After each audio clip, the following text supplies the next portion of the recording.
रखवा। और उस घर को देखकर हनुमान जी बड़े प्रसन्न होते हैं। ये पहली निष्ठा है वैष्णव की। और दूसरी निष्ठा है एकादशी निष्ठा। ये एकादशी निष्ठा जो है ना, ये भी अद्भुत है। मैं एक निवेदन आपसे करूं, जितने भी व्रत हैं, किसी व्रत को ना करने से अपराध नहीं लगता है। मान लो नवरात्रि आ रहे हैं, आपने किए आपको पुण्य मिलेगा, नहीं किए तो कोई पाप नहीं लगेगा। कोई भी व्रत है आप करो पुण्य मिलेगा, नहीं करोगे तो कोई पाप नहीं लगेगा। लेकिन इन सभी व्रतों में केवल एकादशी व्रत एक ऐसा व्रत है, करोगे तो पुण्य लगेगा और नहीं करोगे तो अपराध लगेगा। केवल एक व्रत है एकादशी का। और देखो, मैं बिना प्रमाण के कुछ भी नहीं बोलता हूं, एक शब्द भी बिना प्रमाण के नहीं बोलता। लिखा है, यदि आपसे कोई व्रत नहीं होता है, आपको किसी व्रत को करने की जरूरत नहीं है। यदि आप एकादशी व्रत का पालन करते हो तो सारे व्रत करने का फल आपको मिल जाएगा। किसी भी व्रत को करने की जरूरत नहीं है। क्यों? हमारे जितने भी आचार्य हुए हैं ना, जगत गुरु वल्लभाचार्य, शंकराचार्य, रामानंदाचार्य, जितने भी आचार्य हुए हैं, वो सब के सब एकादशी व्रत करते थे, और वो भी निर्जला। हम यदि निर्जला न कर सके तो कोई बात नहीं है, जल पी लो, जल से भी ना बने तो दूध पी लो, दूध से भी नहीं बने तो फल खा लो, पर एकादशी का व्रत जरूर करो। हाँ, यदि हमारी उम्र 80 के ऊपर की है तो कोई प्रतिबंध नहीं है, आप करो तो अच्छा, ना करो तो ठीक है। 5 साल से नीचे और 80 साल से ऊपर, और यदि हमें कोई बहुत गंभीर बीमारी नहीं है तो हमें एकादशी का व्रत पालन जरूर करना चाहिए। मैं आपसे निवेदन करूं, एकादशी के दिन अन्न का दान करना भी अपराध है। एकादशी के दिन अन्न खिलाना भी अपराध है। एकादशी के दिन हमारे कितने आश्रम हैं, एकादशी के दिन वहां चूल्हा ही नहीं चलता है। और नंद बाबा हर एकादशी का व्रत करते हैं। ये तो मैं आपको धार्मिक दृष्टि से बता रहा हूं। और एकादशी का व्रत हम लोग जब कर रहे हैं तो उसमें हमें कुछ और सावधानी रखनी चाहिए ताकि हमें फल और अच्छा मिले। देखो, एकादशी के व्रत में साबूदाने का प्रयोग नहीं किया जाना चाहिए। एकादशी के व्रत में साव के चावल होते हैं ना, उनको भी एकादशी व्रत में नहीं लेना चाहिए।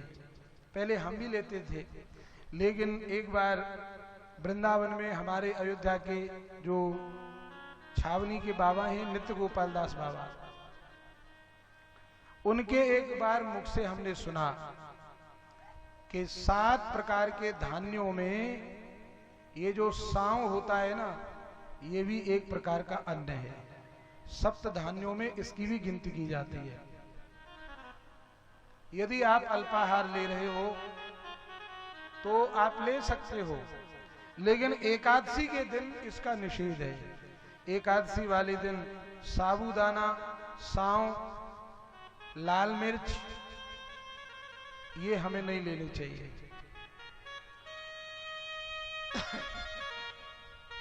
निषेध तो चाय का भी है, लेकिन चाय आप नहीं रुकोगे मुझे पता है, परंतु हमें साव के चावल तो बिल्कुल नहीं लेने चाहिए, साबूदाना भी नहीं लेना चाहिए यदि हम एकादशी का व्रत अच्छी तरह पालन करते हैं तो। पर भैया, हम सबको एकादशी व्रत का पालन जरूर करना चाहिए।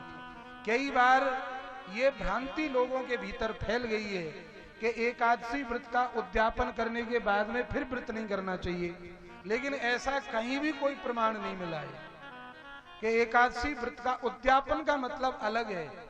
मेरे पास समय इतना नहीं था। ये अम्बरीश महाराज की कथा आती है 9वें स्कंद में, वहां एकादशी जी का विस्तार से वर्णन किया गया है भागवत में। महाराज अम्बरीश भी प्रतिवर्ष उद्यापन करते थे, लेकिन फिर भी उद्यापन करने के बाद में महाराज अम्बरीश ने कभी एकादशी व्रत को छोड़ा नहीं। हमें प्रयास पूर्वक एकादशी व्रत का नियम पूर्वक पालन करना चाहिए।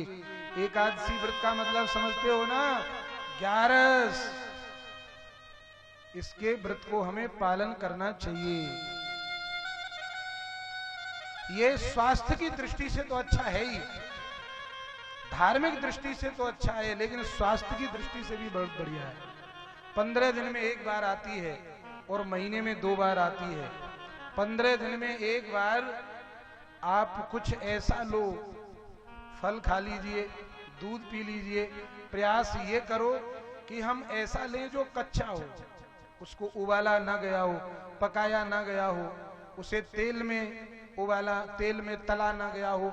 ऐसी चीज यदि आप एकादशी के दिन लोगे तो हमारे पूरे शरीर की शुद्धि हो जाएगी एक ही दिन में। लेकिन इसका मतलब यह भी नहीं है कि और दिन तो बस भोजन बन के हो गया, लेकिन एकादशी आ रही है तो 2 दिन पहले से करैया चल रही है, पूरे दिन भर एकादशी के करैया चल रही है। किसी ने पूछा ये इतना आज क्यों, आज एकादशी है, पूरा घर व्रत रहा है, दिन भर खा रहे हैं, कभी ये ले लिया, कभी वो ले लिया, कभी ये लाओ, कभी वो लाओ, तो भैया इतना क्यों खा रहे हो? बोले आज व्रत किया है हमने, आज एकादशी रखी है। एकादशी क्या रखी? उन्होंने पूरे घर को सिर पे उठा लिया। ये व्रत ऐसा व्रत भी नहीं। बहुत ज्यादा बार बार जल पीना, बार बार खाना, दोनों ही एकादशी व्रत में निषेध है, लेकिन प्रयास पूर्वक करते रहना चाहिए।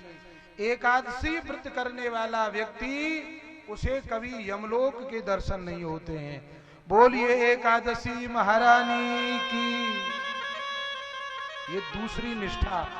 अब मैं आपको तीसरी निष्ठा बता दूं।